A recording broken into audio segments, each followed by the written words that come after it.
አታድሪም ነበር? የት ነበርሽ? ስራ ቦታ ነበርኩ ነግሬያለሁ እንዴ ወጣሁት። እና ታዲያ ስራ ቢኖር እስከ እኩለ ሌሊት ነው እንዴ? ገና 12 ሰዓት አይደል? ቢሆንስ አንቺ ትዳር ያለሽ ሰው የተከበርሽ ሰው ነሽ። መተሽ ቤትሽን አትንከባከቢም?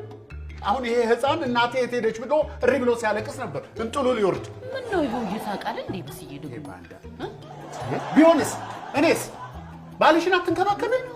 እንዴት ምን ነው እምበላው? አጥቼ ረሃብ እኮ እዚህ ሊደፋኝ ሲል ነው የመጣሽው። ምግብ ሰርቼ እኮ ነበር በስዬ ሞቅ አድርጋት በላ።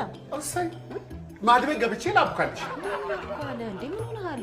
ደህና ነህ? አዎ ደህና ነኝ። በረሃብ ለመሞት ከመድረሴ በስተቀር ደህና ነኝ። በስንቱ የተፈጠረ ነገር ካለ ለምን በግልጽ አትነግረኝ? አንቺ ለምን በግልጽ አትነግረኝ? ምንድነው የምነግርህ? እማላቀው የደበቅሽኝን ነገር ፊት ለፊት አውጥተሽ ለምን አትነግሪኝ? ከነገርሽኝ ደግሞ በግጥም ነው የምትነግሪኝ። ከመቼ ጀምሮ ነው እናንተ በግጥም የምናወራው? አሁን እንጀምራለን። ዛሬ ይጀምራል። ስለምንድን ነው የምታወራው? እኔ የደበቅኩህም የምነግርህም ነገር የለም። አሁን ከስራ ነው የመጣሁት። አትልከፈኝ።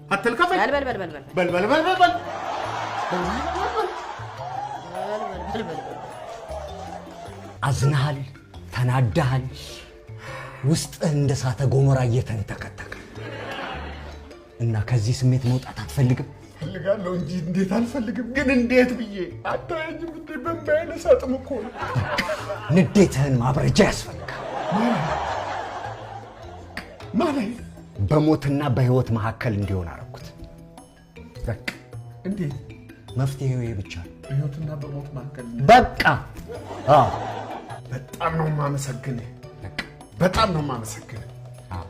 አሁን ማልቀስህን አቁምና እንደ ወንድ ቆፍጠን ብለህ እዚህ ባለጌ ላይ ወዲህ